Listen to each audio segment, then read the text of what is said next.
प्रियंका और आप देख रहे हैं इंडिया अपडेट खबर। राजनीति में अक्सर कहा जाता है कि असली लड़ाई बाहर नहीं बल्कि अंदर होती है, और जब अंदर की लड़ाई बाहर आ जाए तो समझ लीजिए मामला बड़ा है। आम आदमी पार्टी में इस समय कुछ ऐसा ही नजारा देखने को मिल रहा है। कभी पार्टी के सबसे भरोसेमंद और तेज तर्रार चेहरों में गिने जाने वाले राघव चड्ढा अब अपनी ही पार्टी के निशाने पर है। हालात ऐसे बन गए हैं कि ये पूरा मामला हमें तो अपनों ने लूटा, गैरों में कहां दम था, मेरी तो कश्ती डूबी वहां जहां पानी कम था वाली शायरी जैसा लगने लगा है। आइए जानते हैं कि ये पूरा मामला क्या है और कहां से ये शुरू हुआ। दरअसल ये पूरा विवाद उस समय शुरू हुआ जब आम आदमी पार्टी ने राज्यसभा में राघव चड्ढा को उपनेता पद से हटाने का फैसला किया।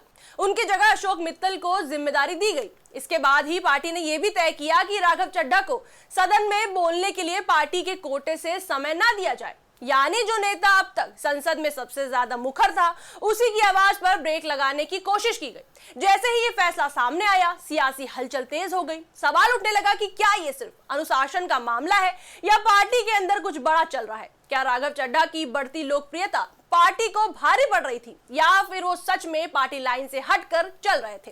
इन सवालों के बीच राघव चड्ढा ने भी चुप्पी नहीं साधी। उन्होंने एक वीडियो जारी कर संदेश दिया कि मेरी खामोशी को मेरी हार मत समझना, मैं वो दरिया हूं जो वक्त आने पर सैलाब बनता है। उनकी इस लाइन ने पूरे विवाद को और गर्मा दिया। ये सिर्फ जवाब नहीं था बल्कि एक तरह का खुला इशारा था कि वह पीछे हटने वाले नहीं है। लेकिन असली तूफान तब आया जब पार्टी के बड़े नेताओं ने एक एक करके उन पर हमला बोलना शुरू कर दिया। सबसे पहले संजय सिंह सामने आए। उन्होंने बेहद सख्त लहजे में कहा, बड़े अफसोस के साथ कहना पड़ रहा है कि जब देश के तमाम मुद्दों पर संसद में प्रस्ताव आता है आप साइन नहीं करते, मोदी के खिलाफ आप आवाज नहीं निकालते हो। तमाम जो मुद्दे जनहित से जुड़े हैं, पार्टी के कार्यकर्ताओं को गुजरात में पीटा जाता है, आप उस पर नहीं बोलते। जब विपक्ष मुद्दों पर सदन से वॉकआउट करता है तब आप वॉकआउट नहीं करते। ये सारी तमाम चीजें हैं जिसका जवाब देश आपसे चाहता है, देश के लोग आपसे चाहते हैं। यानी सीधा आरोप कि राघव चड्ढा पार्टी के संघर्षों में साथ नहीं दे रहे। वहीं इसके बाद सौरभ भारद्वाज ने भी सवाल खड़े किए। उन्होंने पूछा, क्या राघव चड्ढा ने गुजरात में गिरफ्तार पार्टी कार्यकर्ताओं के लिए संसद में आवाज उठाई? पश्चिम बंगाल में लोकतंत्र से जुड़े मुद्दों पर क्या उन्होंने कोई ठोस पहल की?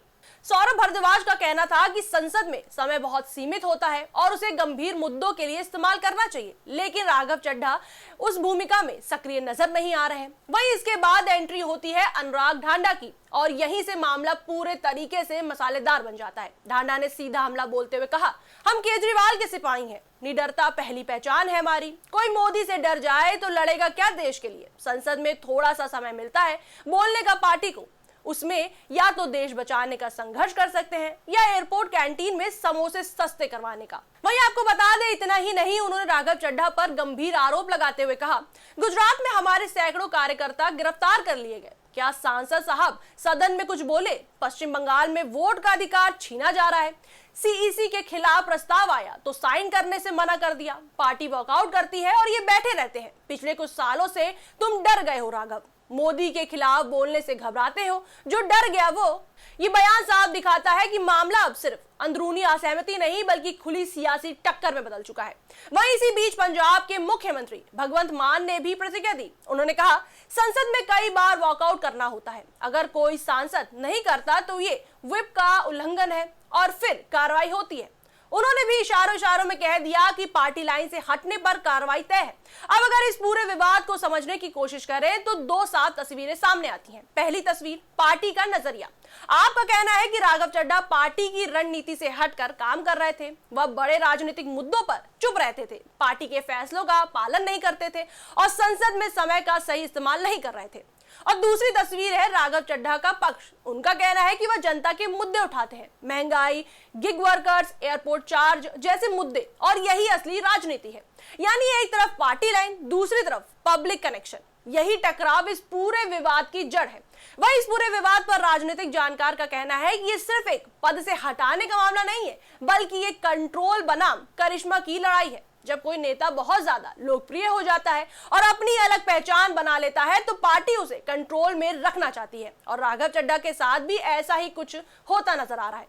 वहीं एक और अहम पहलू है अरविंद केजरीवाल से दूरी। कभी उनके करीबी माने जाने वाले राघव चड्ढा पिछले कुछ समय से बड़े कार्यक्रमों और अहम मौकों पर कम नजर आए। इससे पार्टी के अंदर सवाल उठने लगे। अब पूरे घटनाक्रम ने आपके अंदरूनी राजनीति को खुलकर सामने ला दिया है। एक तरफ पार्टी अनुशासन की बात कर रही है, दूसरी तरफ एक युवा नेता खुद को खामोश कराया गया बता रहा है, और बीच में खड़ी है जनता जो तय कर रही है कि किसकी बात ज्यादा सच्ची लगती है। आने वाले दिनों में ये मामला और तूल पकड़ सकता है। क्या राघव चड्ढा पार्टी के अंदर अपनी जगह मजबूत करेंगे या फिर ये टकराव और गहरा होगा? फिलहाल इतना तय है कि आपकी ये लड़ाई अब सिर्फ अंदर की नहीं रही, ये पूरी तरह सार्वजनिक हो चुकी है। और राजनीति के इस ड्रामे में सबसे दिलचस्प बात यही है, यहाँ लड़ाई अपनों के बीच है, और जब अपनों के बीच जंग होती है तो असर सबसे ज्यादा होता है। इस पर आपकी क्या राय है, हमें कमेंट सेक्शन में जरूर बताएं। वीडियो को लाइक करें, शेयर करें, हमारे चैनल को सब्सक्राइब करें।